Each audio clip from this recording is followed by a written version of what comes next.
Right, Blues fans, here we are, the two Blue Boys today, after our 1-1 draw against Derby County at St Andrews Knighthead Park this afternoon. Overall feeling is obviously disappointment. I'm sure you guys would agree. I think we've won one game now in the last 6 or 7. The last win was against Watford at home, and we've only scored about 3 goals in that time as well.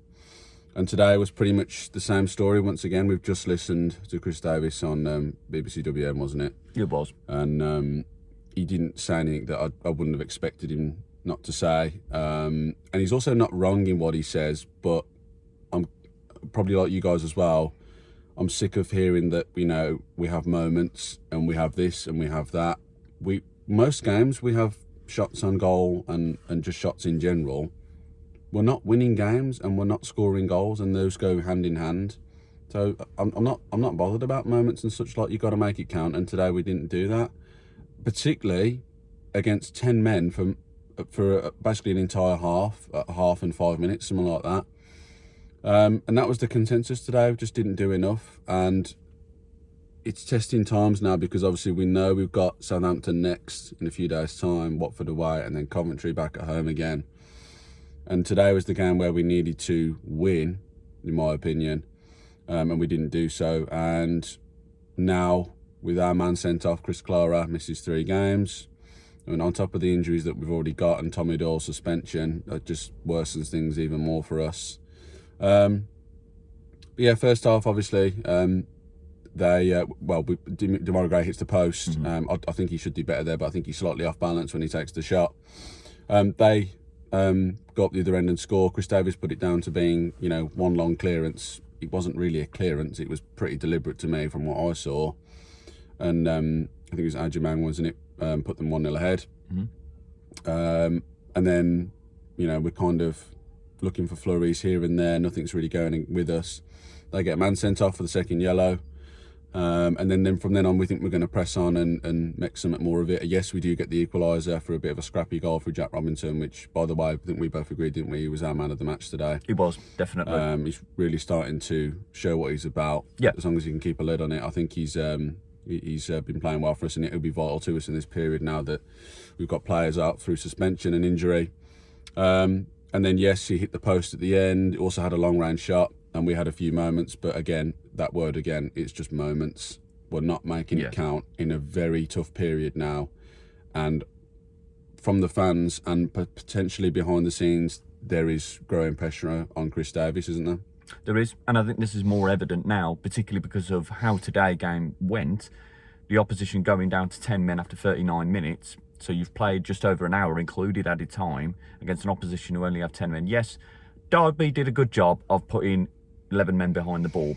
And it's a very typical sort of John Eustace way of doing things. He did it when he was manager of us, and he did it while he was in charge of Blackburn as well. Put men behind the ball and just grind it out for a point or even 3 if you're in front, if you've gone down to 10 men when you're in front. And it did the job. So I suppose credit where credit's due to Derby there and John Eustace there as well. They did the job, but we didn't take advantage of the situation. And it's more evident, as I say, now when we're at home, where we are naturally stronger than we are away. I mean, that's not difficult to do, really, considering our away form. But we've had a man advantage for the vast majority of the game up until Chris Clara's sending off, and we don't take advantage of it. 25 shots on goal, 9 on target, and we still don't feel like we've really troubled the goalkeeper. Goalkeeper made a couple of really good saves from Robinson's attempt on goal following his goal as well. Was a good effort as well. And there was one just at the end where he got a header, and while the goalkeeper didn't get a hand to it, he was beaten, but it didn't even come off the inside of the bar. It just clipped the bar.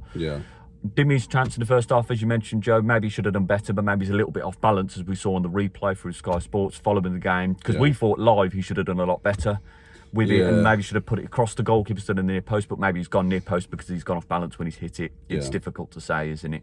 Dimmy himself now potentially going to be a miss. We don't know how long he's going to be out for, and we know Davis likes to play things close to his chest with players that have gone out with injuries in games, particularly important players like Gray did it with Paik previously, who we thought was going to be out for a number of weeks and then just turns back up in the starting 11 again.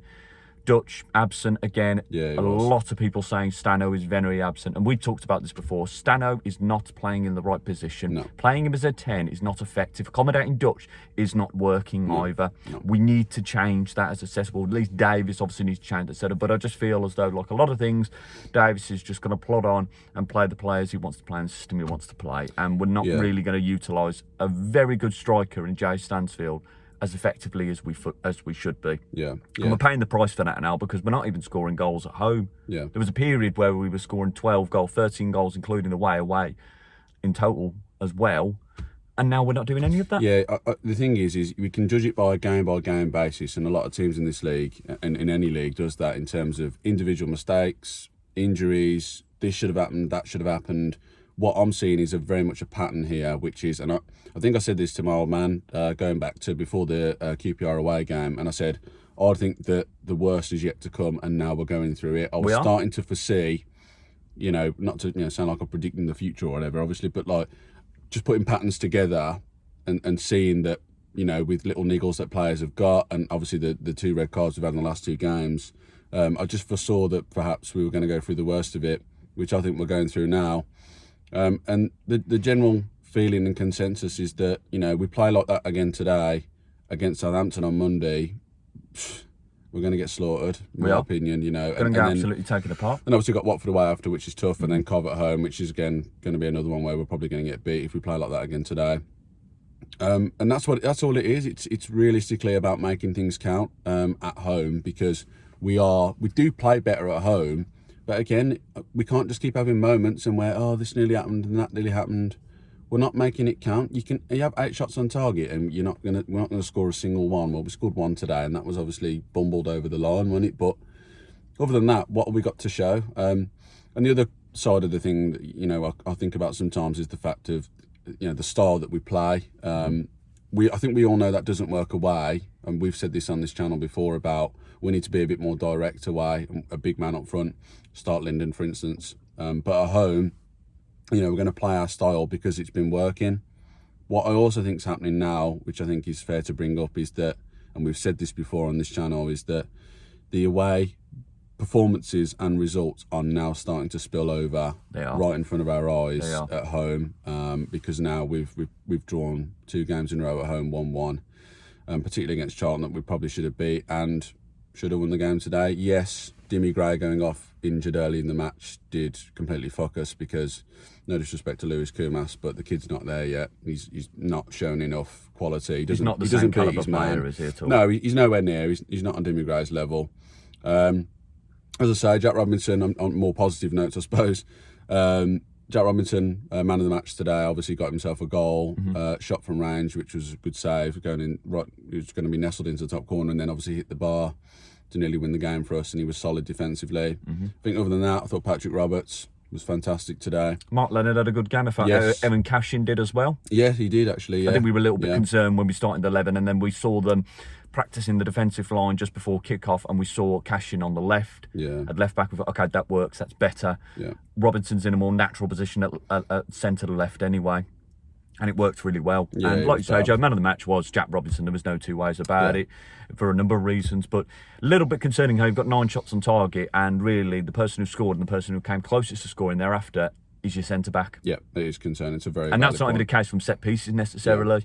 Either. Well, do you know what it is? Because we were saying this during the game. Obviously, you guys let us know what you think as well. But the amount of crosses that we tried to put into the box, what's with this low cross shit when you brought Lyndon Dykes on and you've got Jack Robinson in there and Chris Clara when he was on the pitch? Why are we low crossing all the Williamson time? As well. Yeah. You bring on 2 target men, particularly, like you say, Joe, like Lyndon Dykes. And you're putting in low crosses? Yeah, it makes no sense. I don't understand it. Tactically, it's inept. It makes no sense. It makes no sense at all. It felt a little bit today, and we've been like this a little bit recent times in terms of our substitutions. We're just throwing whoever at it, not really thinking too hard about how we're going to be effective with those substitutes. Because contrary to that, again, while we're putting crosses in low, when you've got height in there, and also Kyogo, while we're not playing it to his strength as well, we were a little bit all over the place in terms of that. It feels a little bit panic stations. And one thing we did talk about on the way back to the car is, because Chris Clara, in the nature, in the fashion that he's got sent off, he's not that stupid. He's got sent off because it's heat of the moment. But it's telling me that, and I could be wrong again, this is speculation, it's telling me something's not mixing right in the dressing room. Why did Tommy Doyle get sent off in the last game the way he did, and why has Chris Clara got sent off knowing we've got tough games coming? That it's very uncharacteristic for both players. Yeah, it's strange. It is, and Davis, very much as you would expect from Davis, and we've talked about this before, haven't you? He does protect his players in that sense, and not airing his dirty laundry out in the open. No. But it comes to a point where it's, like you say, is there internal conflict within the dressing room? And like you say, it's purely speculation, but it's very uncharacteristic for both players. And he gives a politician's answer, as I suppose you would expect from Davis as well, in as much as Clara goes for the ball. I don't think he even goes for the ball. I think he just goes for the man. You must know, because he's going out of play, or he's going down the line anyway. He puts a high boot in there, and there's just no reason to. So why does he do it? And at least the conclusion I can draw from that is because he knows what he's doing. It's a heat of the moment thing. Knowing the games we've got coming up, really tough games in this league, and Doyle's already out because of suspension. Damari Gray's just got injured. We've got injuries left, right and centre, and he goes and does that. Our captain. Yeah. I mean, the bloke will probably be fine, to be honest. And in my opinion, that's the correct decision, because it's just fucking idiotic doing that. There was no need for him to do it. No. He could have shown him the line and kept with him and kept pace with him, as he'd done multiple times before. But like you say, Joe, as I say, purely speculation now, as we both said, but is it evident of an internal issue within the dressing room, within the dynamics and the classes of personality, which you're always going to get a bit of that. And I think necessarily at times that can be a good thing sometimes, because it can bring about change that needs to be brought about with a bit of honesty between the players. But is it working against us as a team now amongst the players, and is it starting to work against Davis? Yeah, well, that's the issue we got, isn't it? I mean, obviously we can only have speculation. We just judge on what we see on the pitch and maybe what the players say. Yes, you're right, Dan. There's going to be a bit of protection there from Chris Davis, which of course there is. I think is the right way to do it. No, I agree. I think it is as well. But just decisions like that in moments again, cost us games and points where we should be picking them up. And it's difficult now because, Chris Davis in these pressers before games has said about how strong we are at home, but now the away form and potentially the mindset is starting to seep over into our home games. So it's like, well, where does it go now? Because we've got some really tough games coming up. And I suppose on the back of that, and I'm sure you guys in the comments will let us know as well in regards to Chris Davis, but I'm of the opinion that there's no...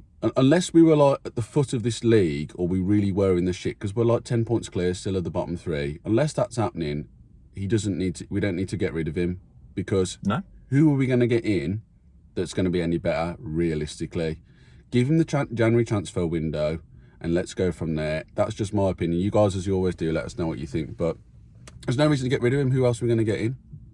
Is there? So it's there's really nobody, is there really? No.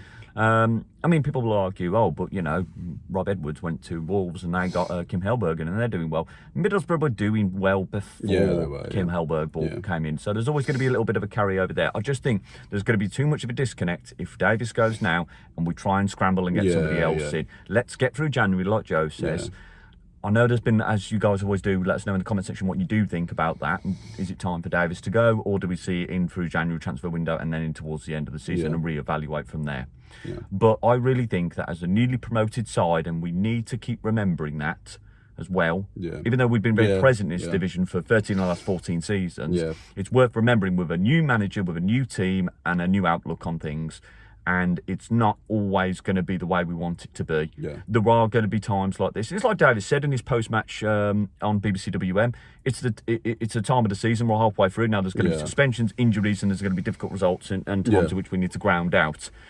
The problem is now, like you say, Joe, because of how poor the away form is, it's no longer a case we're strong at home and picking up points at home. We're not picking points at home. Now we've got two very strong teams to deal with at home, Coventry and Southampton, that ran rampant against us at their own places.